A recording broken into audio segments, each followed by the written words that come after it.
Hi there, champions of purpose. This is my challenge podcast. This is where passion meets with purpose. My name is Daniel Chris. I want to welcome you to this episode of this podcast, and it is assuring that this podcast is going to be a major blessing for you.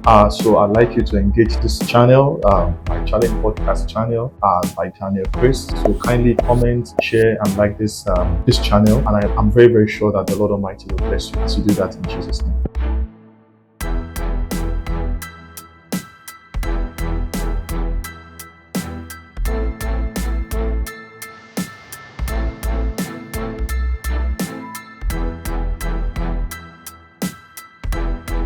Alright, so by the grace of God, we are continuing on our book review challenge, and I hope the last episode you were challenged enough to pick up that book, a copy of that book by Daniel Chris, to read up for yourself. But today we are going to be reviewing the chapter 3 of this book, and then the title of the chapter, don't forget the book we are reviewing is Unmasking the Real You, a journey to personal identity and self-confidence. And then the title of the chapter we are reviewing today is Breaking the Chain of Imposter Syndrome. And the question you might love to ask, or what you would like to find out in this episode, is what is the meaning of imposter syndrome? Okay, let me ask you, according to what the author has here, like as usual, we read the introduction, says, do you feel like a fraud, convinced that your achievements are a result of luck rather than your hard work or talent? You know, a lot of people, I've met quite a number of people that in their current story of success, there's this inner feeling within them that they don't deserve everything they have got. I'm not talking about people who have this as a sense of humility. I'm not talking about people who has this as a sense of gratitude to God. I'm talking about people whom they believe their present success is a luck, so to speak, or they believe that maybe one day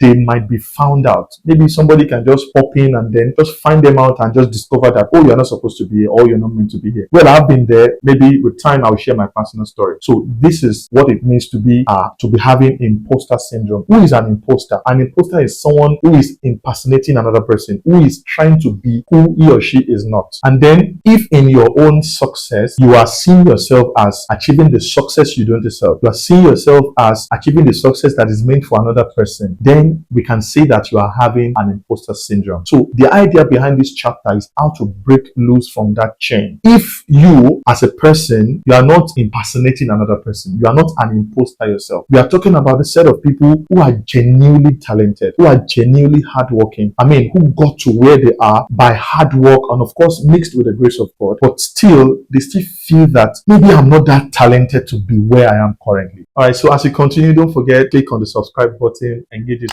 this channel, this lesson to people around you, and of course you yourself. God bless you as you do that in Jesus' name. So I was saying that people who are genuinely talented, genuinely hardworking, but they still feel like they don't deserve the success that they have achieved. They still feel like the position they are in, they don't deserve it, and one day they might be found out. So that is having the imposter syndrome. Before you unmask the real you, before you come out to be whom God has wants you to be, you have to break loose from that very chain. Now, according to the author, an imposter syndrome, appears in these 4, basic ways. The first is self-doubt. Maybe you were given an assignment or you are asked to undertake a task, and then before you even attempt to do it, you begin to doubt yourself that, would I be able to achieve this? You want to write an exam as a youth? Would I be able to pass? What if this business fails? What if I don't succeed? When I hear people say a lot of things about this, and then it sounds abstract. It sounds like, why can somebody be wishing him or herself bad? Okay, so an imposter syndrome actually manifests itself in these 4 ways. Number 1 is self-doubt. What do we mean by self-doubt? Have you ever had this feeling within you that the task you're supposed to undertake, you couldn't undertake it? Maybe an exam, you feel, what if I fail this exam? Or what if this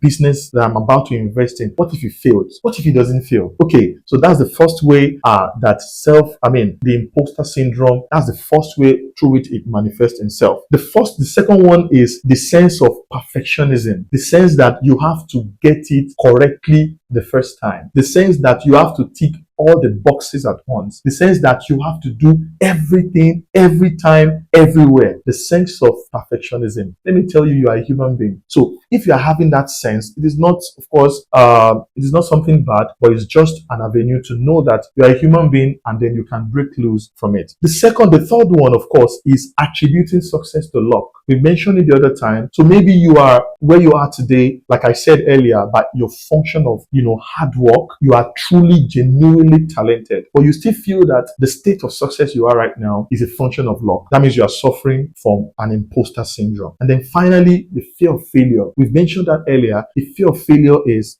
what if I don't succeed? What if I fail? What if this business actually crashes? What if my relationship doesn't work out? What if I say yes to this person, the marriage won't work out? That fear of failure is a sign that you're suffering from the imposter syndrome, and you have to break loose. And then this author have actually identified 2 ways to break through from the imposter syndrome. You can, check the link below. You get the book, you download it, you read more of it. But I will just highlight the 2 ways very briefly. The first one is to identify the belief. You have to be able to identify the belief. So beliefs like, I don't deserve this. You have to identify. It might be a thought in your head. Somebody says something and I truly believe it's true. That if you can clearly define a problem, you have solved the problem by at least 60%. And that is true. So that sense, that feeling, that voice that is in your head that is telling you, you cannot do this. You are going to fail. You are bound to fail. You are not meant for the top. You are not made for this. You are not cerebrally capable to handle this. Once you can identify this belief, and then you can start taking steps, challenging yourself and taking steps to clearly solve it. So that's the first thing. Maybe the voice is telling you, I'm not smart enough. Maybe the voice is telling you, someone else could do this better than me. Yes, it might be happening. You might be having that kind of a feeling, but that is the first step. So you have to identify. It's more like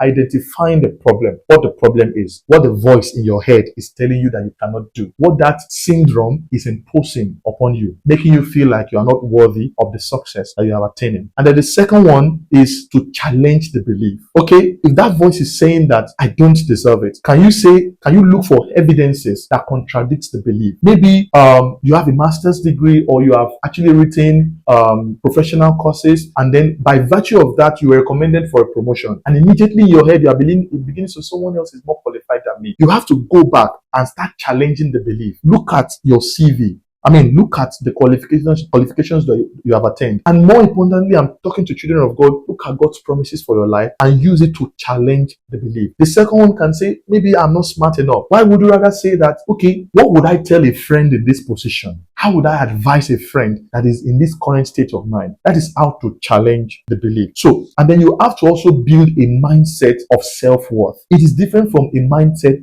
of pride. I'm not saying you should be proudful, but I'm saying you can build a mindset of self-worth. And how do you build a mindset of self-worth? According to this author, number one is to celebrate your little wins. A lot of people don't encourage themselves. What I do most times is, my schedule for the week, I write them down. And after I am ticking everything as I'm doing it, and I'm giving myself that sense of gratitude, that sense of reward that I've been able to achieve so and so. So you must, number one, celebrate your little wins. Number two, you must surround yourselves with positivity. You must surround yourself with people who believe in you. Don't surround yourself with chickens as an ego. You are an ego that is meant to soar. You have to surround yourself with fellow egos, people who believe in your greatness, people who believe in your dream, people who believe in your talent, people who constantly encourage you. That's number two. Number three, you have to redefine your failure. For instance, you have to say that if maybe you made a move and the move actually failed, you have to tell yourself that I am actually not the one who failed. It is my strategy that failed. And if strategy failed, you can try other strategies. If it is the timing that makes you to fail, you can try another timing. If it is maybe the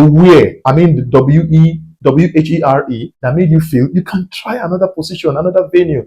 So you have to be able to redefine your failure. Your failure could be that, okay, you have not tried hard enough. Your failure could be you have not tried this step. A lot of people tell me, oh, Brodan, I've actually tried my best. The fact that you have tried your best doesn't mean you have done all there is to be done, or doesn't mean you have done what it takes to succeed. If you have tried your best and you have not succeeded, there are still one or two things that you still need to add to it. So it starts from redefining your failure. And then the final one here is to practice self-compassion. A lot of people do not, I'm not talking about, partying. No, that's different. Self-compassion is when you look at yourself and then you've been able to achieve one or two things. You have to tell yourself, yes, you have tried. So when you try, when you do that, there is this hormone in you that will trigger that you have that sense of, not sense of complacency, but sense of satisfaction, sense of compassion, sense of gratitude. You are kind to yourself. That way you build a mindset of self-worth. Let me talk about one more thing before we leave the preview for this topic, that is breaking the chains of the imposter syndrome. You have to practice daily affirmation. There are some of them here that you have to practice. I am capable and deserving of success. I bring value to every situation I'm in. My effort and talent matters. I am enough just as I am.